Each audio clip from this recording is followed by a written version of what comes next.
Manhood and Christlikeness are synonymous. Why does this affect us? You're about to find out. Welcome to the ManChurch podcast. Pastor Robert, ManChurch. Our church is predominantly known for its men's ministry, building men and raising sons. You're a father figure to a lot of people.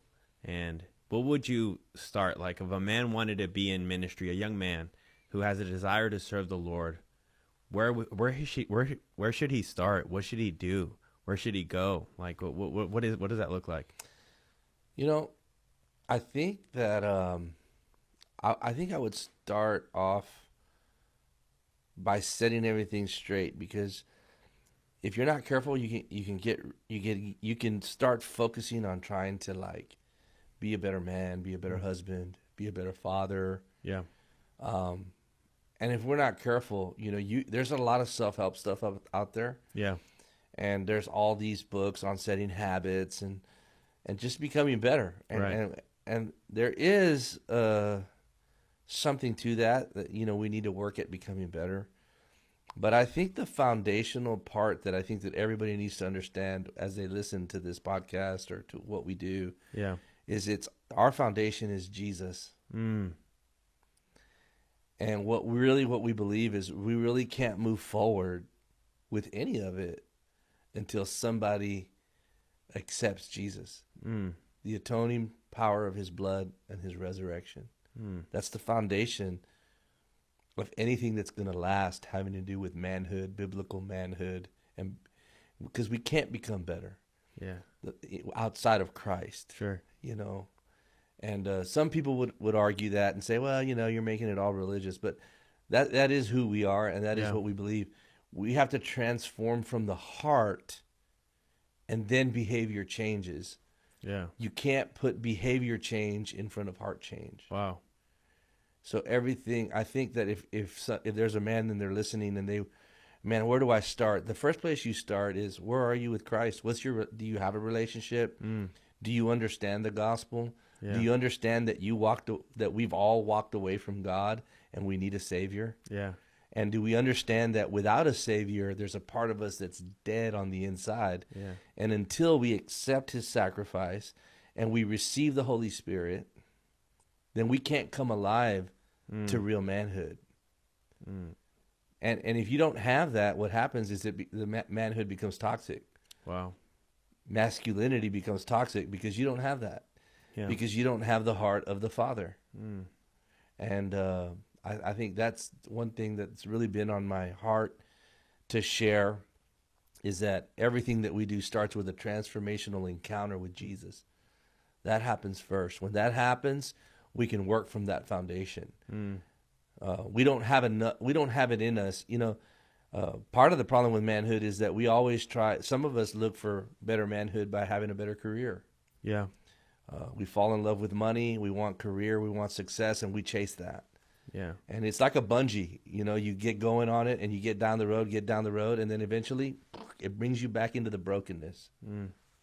Because you can't do it on your own. Yeah. Some of us will chase it in a relationship. Yeah. We get down the road, we're on a bungee of relationship, and we're muscling through it, and then eventually you get pulled right back into the brokenness. Wow. You can even do it with religion and church. Wow. I'm just going to go to church, but it's not about going to church. Right. It's really about becoming the church. It's about a relationship with God. Wow. And so I think that manhood, we have to start there. You have to start with the right foundation. If you don't, it becomes another self-help program.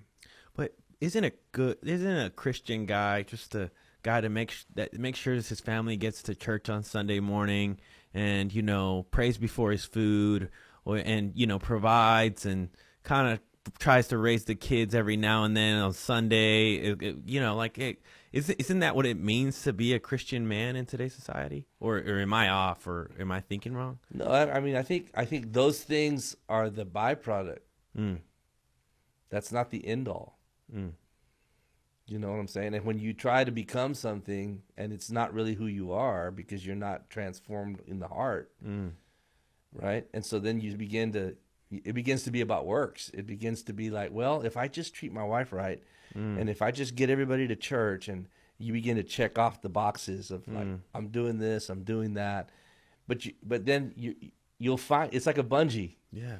You'll go down the road with it, Yeah. and then it'll suck you back in, and you'll be like, man, I'm still unfulfilled. Wow. I still don't feel like I'm doing what I was put on this earth to do. Wow. And so I think, we want men to behave better. So we begin to tell men, hey, modify your behavior. Yeah. But we'll behave better when we have an encounter with God and he changes our heart. Wow. And so it comes from the inside. It's not just an outward shift and change. Yeah. I think that's important. Wow. No, that's really good. And as a man who's in full-time ministry, you're pastoring church, you're actually pastoring pastors, you have a house of your own. I mean, as a young man who aspires to want to do that one day, I'd love to hear like what are your responsibilities as a leader in the church, or like what is a let's just get down to the basic man, maybe not just a pastor. What is the responsibility of a man in his household? Like I was reading 2 Timothy, and it says that, if you don't treat your family right, you're worse than a non-believer. So that kind of put a little bit of fear in me. Right. So as a father, to figure to a lot of people, but even in your own household, like what is the responsibility of a man in his household? So the Bible says that in heaven we're neither given nor taken in marriage. Yeah. Jesus said that.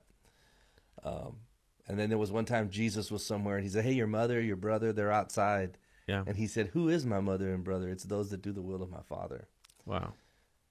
So the relationships, this will be a little controversial, but yeah.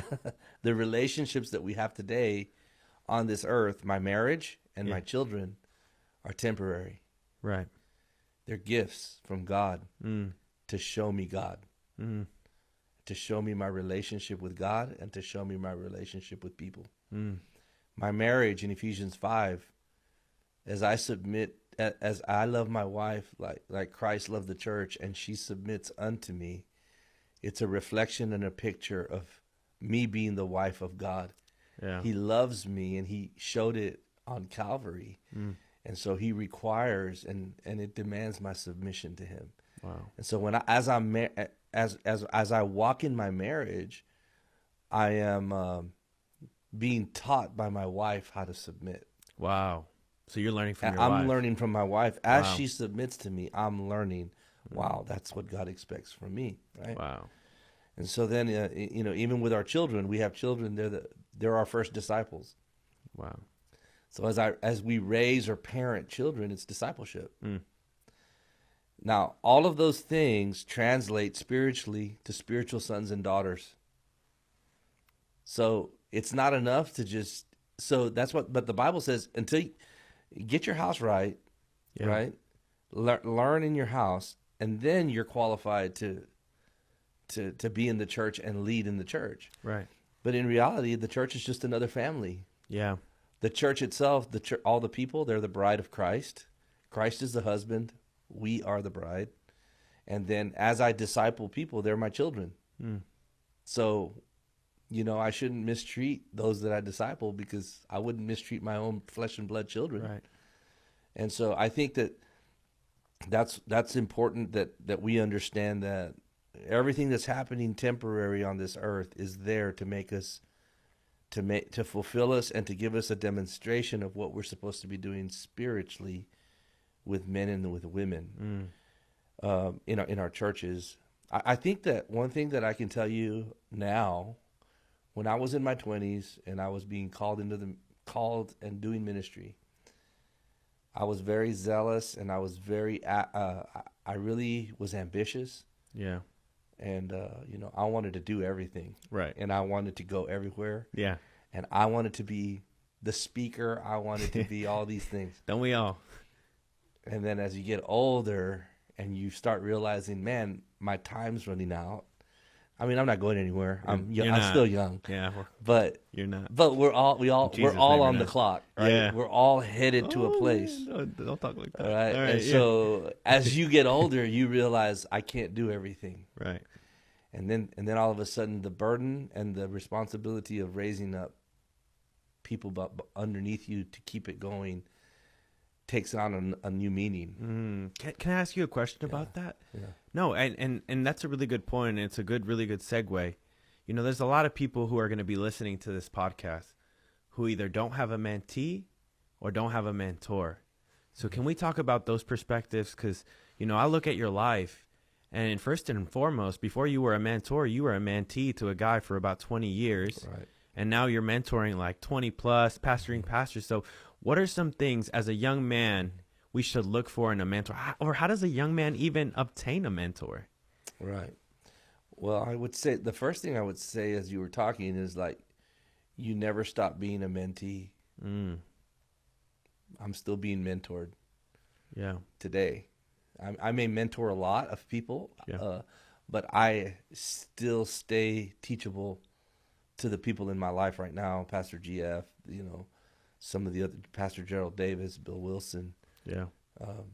Those men still speak into my life, and I still remain teachable. So that's critical, because if you ever cut yourself off and act like, man, I don't need that anymore, I've arrived, then there's danger that comes with that, with the people that you lead. Yeah. So but I do believe that when you're young, you find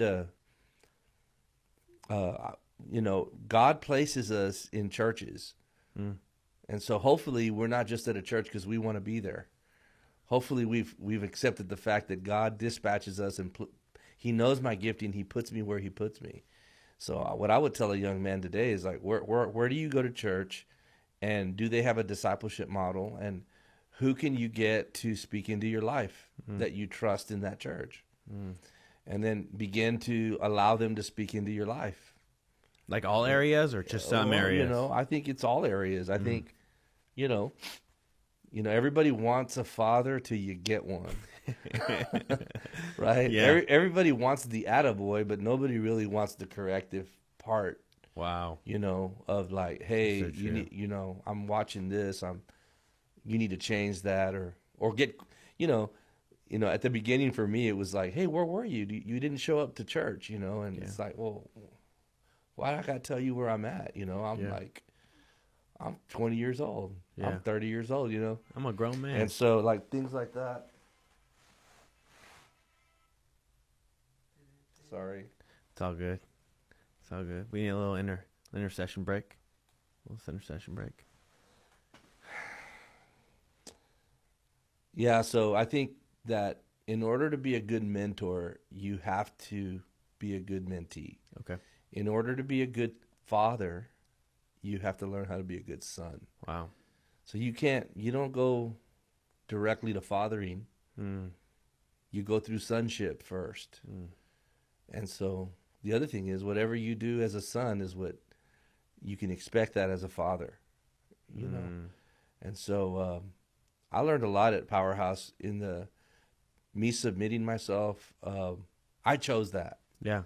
Right. Remember, it's not like, it's never supposed to be dictated. The son chooses the father. Yeah. And then once we choose them, we allow them to speak into our lives. We give them permission to say the good thing and to say the hard thing. Yeah.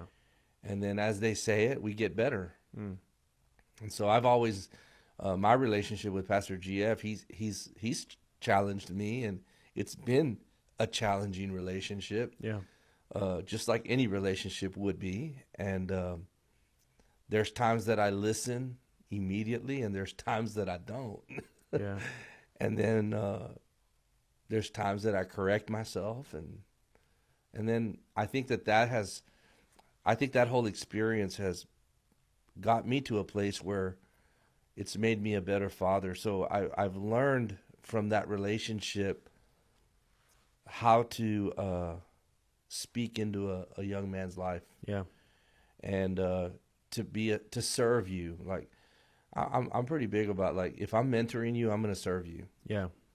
And a lot of times mentoring relationships can get off because the mentor wants to be served. Yeah. And so, if you get around somebody that wants you to serve them, probably not the right mentor. Right. You're going to want to find that guy that says, hey, man, how can I help you?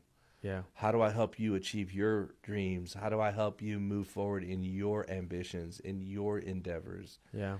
That's what a father does. Yeah. Right? If I were to go to my daughters, I'm never really asking them for anything. Yeah. I don't need anything from my daughters. Yeah. I'm trying to give them something. Mm. So if I do that with my natural kids, I definitely have to do that with my spiritual kids. Wow. See how that? So I learned how to do that with my natural kids so that I could use it with spiritual sons and daughters, That's awesome. And I mean, as a man who has a lot of responsibility, say you're a leader at a church, or maybe you've already been a son long enough, and how do you make a decision to take someone on?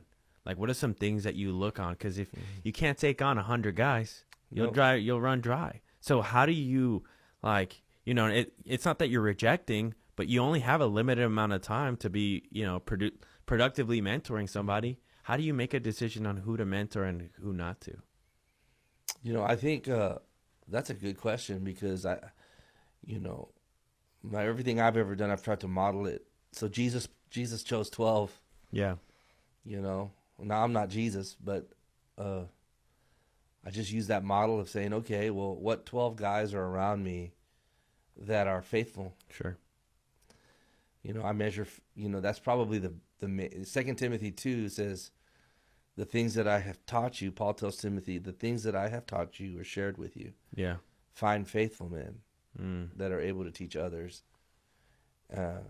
So he puts faithfulness in front of ability. And so sometimes, especially in church, you're like looking around and you need all this help. So you're like, man, that guy's really talented in this area, but his faithfulness is not there. Wow. And so it takes time. It takes prayer. It takes time. Time reveals. Like, faithfulness is basically it's revealed over time. Yeah. You can't really you can't meet somebody one day and say, wow, he's faithful. You don't know that. Fair enough. It's like a year. In a year, you're like, wow, this guy's always around. He's always here. He's faithful to the things that we're doing. He's faithful to the vision.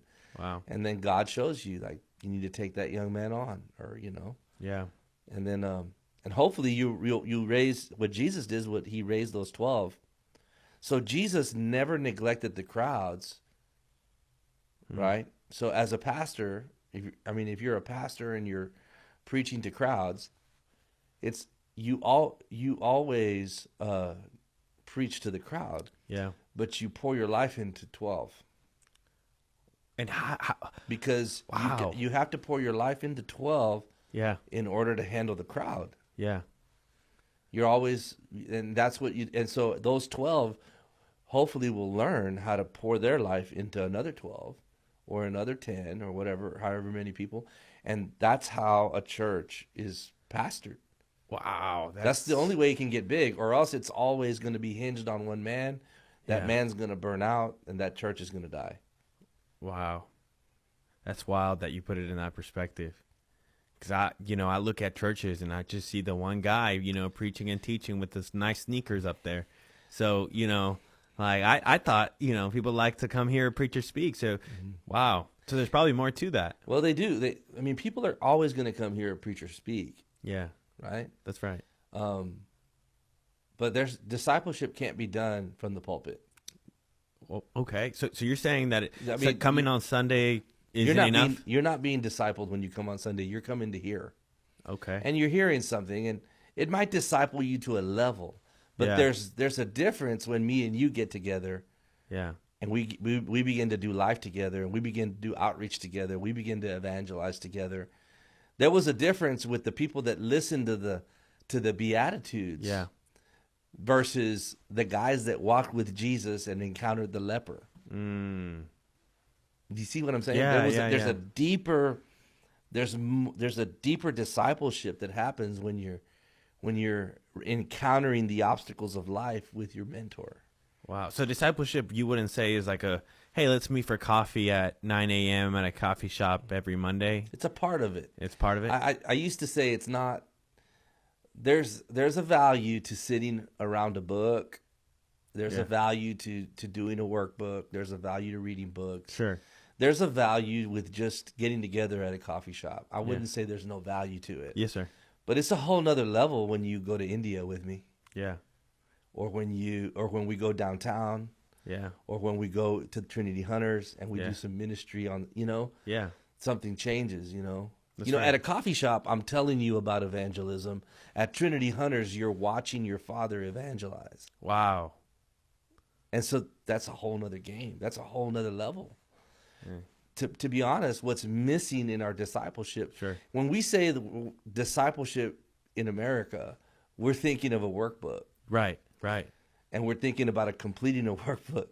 But discipleship in the Bible was Jesus walking with 12.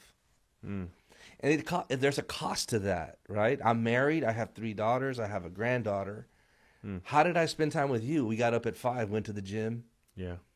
Right? That's right. There's people that go to church today that were at that gym because we went to that gym. That's right. And we shared the gospel in the gym. We did. We didn't just work out to meet. We worked out and just worked out our stuff there. Yeah.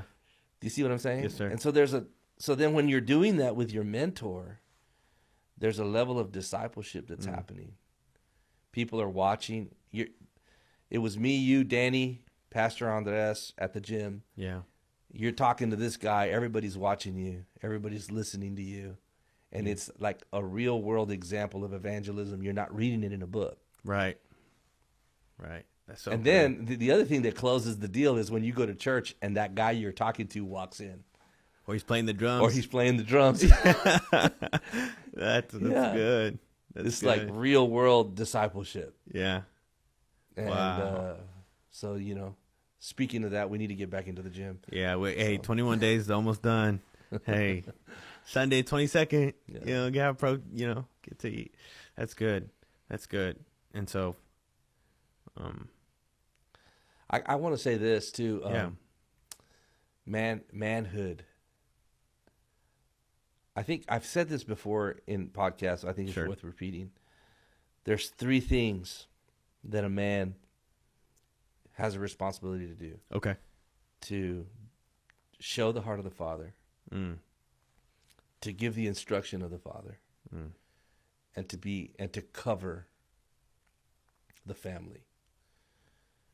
So when a man walks into church,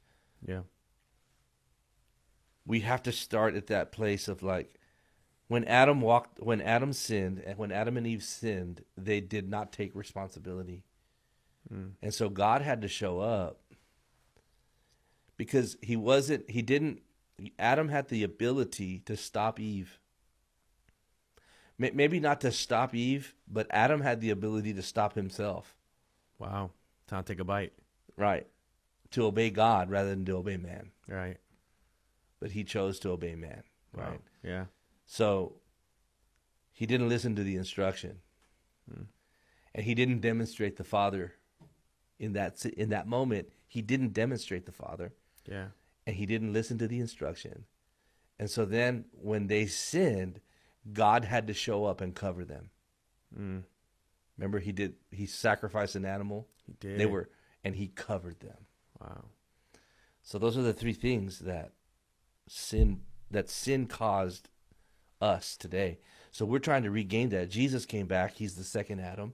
He died on the cross to take care of my sin problem. Right. That I might begin to display the heart of the Father, begin to give the instruction of the Father to my family, and to become the covering over my family.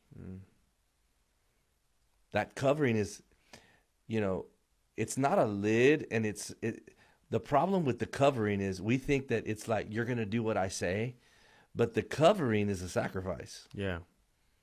Because those skins that God used to cover them, something had to die. Something had to die for them to be covered. And so a man has to die for his family to be covered. Wow. We have to die to our selfishness, to our preferences, to what we think. That's real covering. Right.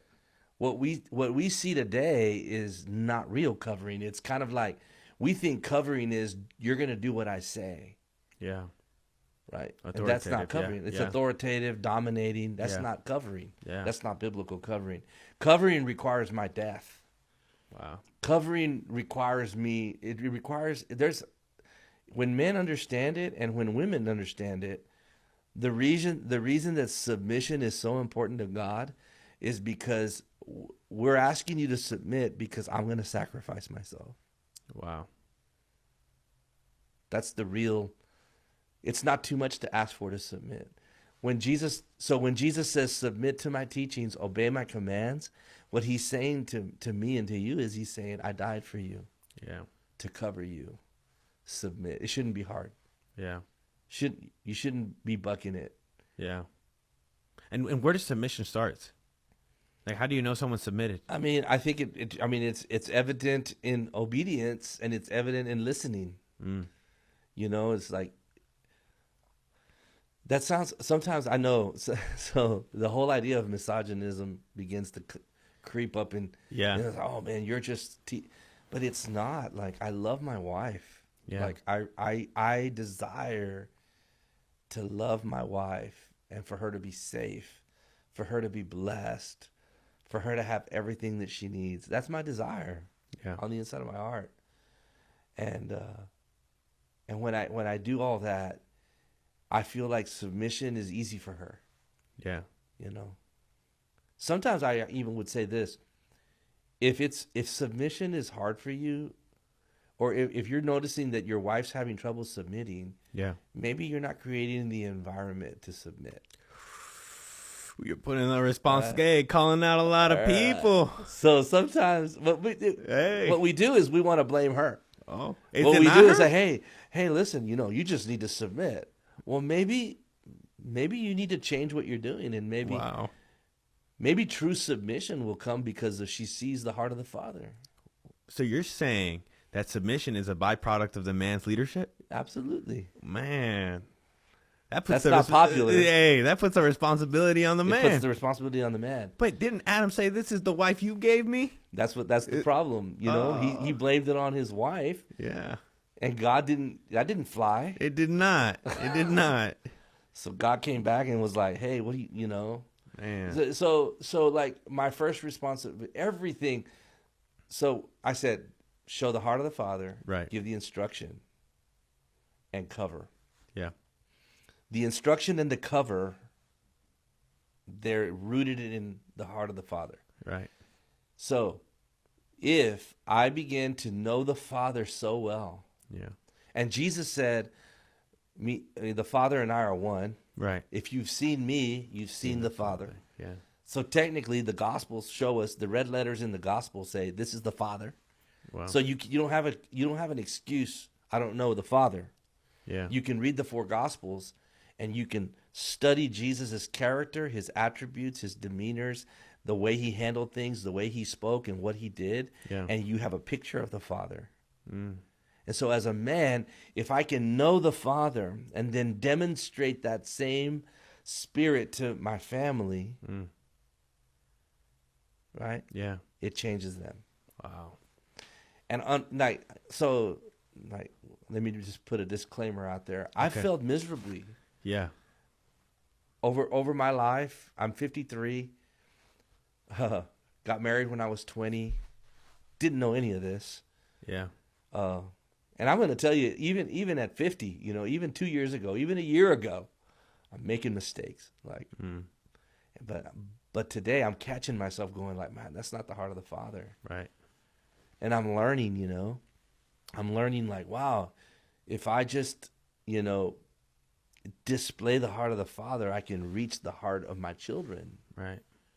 Yeah. And I feel like a lot of men, we don't know what to do. Right. And so we only know to do what we've learned. What we know to do today is what we've been raised in. And unfortunately, when I was in the business world and I ran factories, I learned leadership by the leadership I was under. And I went through the whole gamut of leadership. I had great leaders and I had horrible leaders. And I found myself that I would imitate my leadership. So if my leadership was rough, old school, threatening, Yeah. That style of leadership, like do it or I'm going to fire you. Yeah. I found myself reproducing that Yeah. until I caught myself. That doesn't work. Yeah. You're going to be firing people left and right. Right. Turnover's no good. Yeah. And so I started to realize, like, we become what we're under, right? And so the same thing with fathering, mentoring. If you were mentored by a very rigid person, very demanding, very performance-oriented, you're going to mentor the men you mentor that way. Wow. And so some of it has to be unlearning things that weren't biblical, that are not the heart of the Father.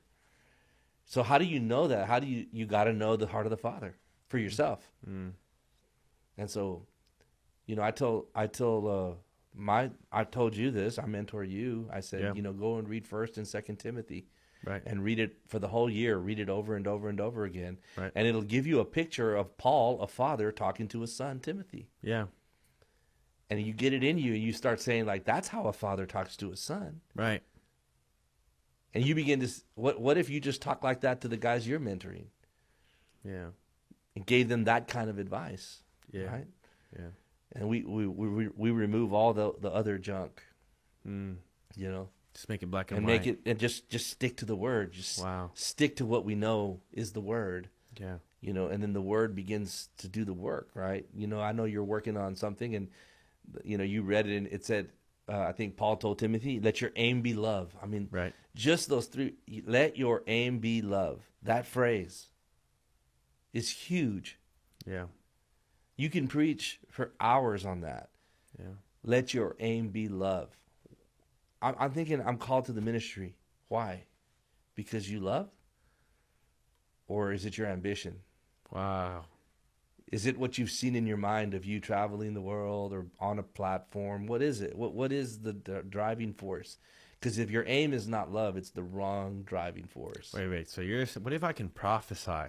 Yeah. Well, what if I can teach and preach? What if I can gather a multitude of 1 people? 1 Corinthians 13. Yeah. If I can speak with tongues of angels, but I don't have love, I am a gonging cymbal. Right? Yeah. He says it in there. He says, even if I can prophesy, if I can cast out devils, if I can do all these things, right? But you don't love. I think I said this not too long ago about compassion. Right. Jesus was driven by compassion, and signs, wonders, and miracles happened. Today, we're driven by wanting to see signs, wonders, and miracles, and we have no compassion for the person that the miracle is being done with. So it's like perverted. You're looking for the byproduct.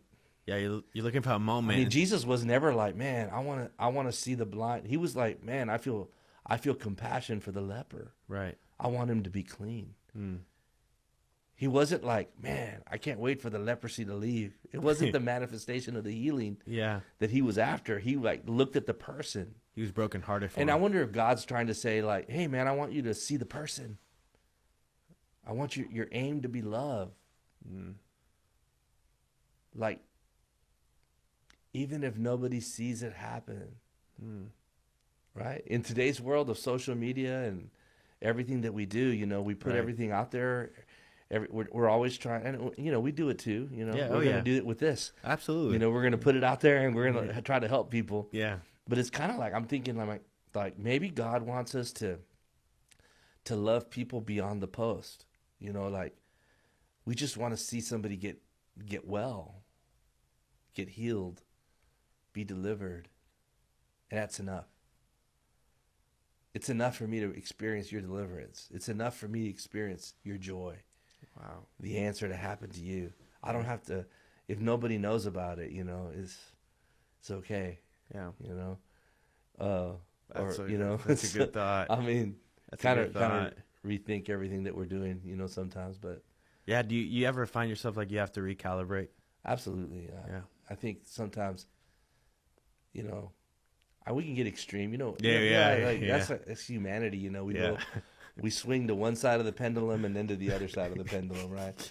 I'm going to get off all social media, and then it's like, I'm going to put everything on social media. And maybe there's a happy medium there where we Yeah. can all kind of like do what we need to do. Yeah. I mean, you can't say that media hasn't helped the gospel. Right. You Yeah. know, it's just It's served. keeping it does serve a purpose. I mean, Of course. Yeah. I mean, the other day we had people from across Europe on one call Really? talking about manhood. Romania, Portugal, Spain, United Kingdom.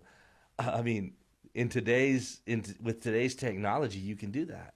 You didn't use, you couldn't do that. Yeah. You have to get on a phone call. Now we have them Zoom, Yeah. and those things are useful. So, one question, and we talked a lot about fathers and sons, and what it means to be a man, what it means to be a father, what it means to be a son, how to be submissive, a lot of things, your aim is love, grow in compassion. And so, as a father, when do you know that you've raised a Timothy? Because I mean, like, when do you know you've how Paul would send people? It's like, hey, I can't go, but I'm going to send you. Like, how do you know a man's up to the level of where he can take responsibility and grab reins for something that's his own? Well, I mean, I think time is the biggest. Yeah. It's our biggest ally it's time, it's watching, it's paying attention to like the faithfulness of someone while they're with you and while they're serving you, and Yeah. it's giving them, it's almost kind of like there used to be this old thought process or teaching mechanism that people would say, the first thing I do is like, hey Raul, I want you to watch me do this, and you watch me do it, and then I go and I say, okay, now you're gonna do it, and I'm gonna watch you do it, right? And then the third thing is now you go do it. Yeah. Do you see? Yeah. So there's a season of teaching where you're watching me do it. And then there has to be the season where I'm with you and I'm watching you do it. And before there's ever the season of I release you to go do it. Wow. That's so good. I think that would be a good pattern to follow. And so, you guys really put an emphasis on men at Powerhouse Church. To conclude the podcast, what's the purpose? Why men? Why the focus on men? If you look at everything that's happening in our world today, right, we've got between 70 to 80% of our families are being raised without a man in the house. Single moms are having to step up, and they have been. Yeah. And so the reason that we do what we do is we recognize that the majority of people in prison, when you look at the rape statistics, the people that are perpetrating those crimes are young men that didn't have a father. And so the only way to reverse the curse of the society is to reach the men. And to reconcile men back to the families. Because men just bring something different. Yeah. In today's culture, if you look at what's happening, they're basically saying all patriarchy, the patriarchy is toxic. Yeah. Masculinity is toxic. We don't need men. Right? Yeah, that's the move. That's the move. That's the thread, which I believe is a spiritual battle. Yeah, I agree. And so the church has to come in and begin to say, no, men are the answer. That's right. We need more men. We need godly men. Yeah. We need men who love their wives, who love their children. We need men who will step up and be men when we need to do things. Right. And if we can do that, we feel like we can change the family. If we change the family, we change the church. Right. We change the church, we can change the community, and on, and it goes to changing the world. Yeah. So we really believe that Malachi chapter 4, verse 6, he says, I will send the spirit of Elijah, and he will turn the hearts of the father to the children and hearts of the children to the father. Lest I come and strike the earth with a curse. Yeah. I mean, if you don't see the curse, I don't know where you're living. Yeah. And so that's the last book of the Old Testament. And then he was silent there was nothing written for 40 years. 400 years. And that's the last thing that was said. We believe prophetically that is the last revival of turning the hearts of the Father to the children, hearts of the children to the Father. You know? Good. Yeah. And so I believe that every church needs a strong men's ministry. Right. That the strength of the church is determined by the men. Yeah. You know, most churches are 80% female, 20% male. Yeah. But we're being intentional there should be 50-60% male in every church. Right. Our men should be heading up children's ministry. Yeah. Not our women. And some men, well, why do y'all have to do it? It's because y'all have been doing it long enough. Yeah. We need men to stand up and take responsibility. Right. And so that's one of the things that I feel like we do well at Powerhouse is not just raising men, not just drawing men, but engaging men. Right. And saying, hey, we need you to serve. We need you to be here. You know, are we perfect? Absolutely not. Yeah. Do we make mistakes? All the time. I think, but that's no reason to quit. That's no reason to stop. That's not a reason to say it doesn't work. I tell everybody it's a running game. It's not a flashy passing game like in football. Yeah. You know, you're not. You know, we're just going to run the ball 3 yards at a time. Yeah. 3 to 4 yards at a time, and sometimes we get knocked back a little bit, and sometimes we keep moving forward. Yeah. And we're dealing, and when you start doing this kind of ministry, you start really dealing with real things. Right. And that scares people away a lot of times. Yeah. Because they don't want to deal with domestic violence, sexual violence, sexual abuse, or the things that get uncovered as you're beginning to get people set free. Right. But if the church doesn't do it, then who's going to do it? Right. There's no one doing it. Yeah.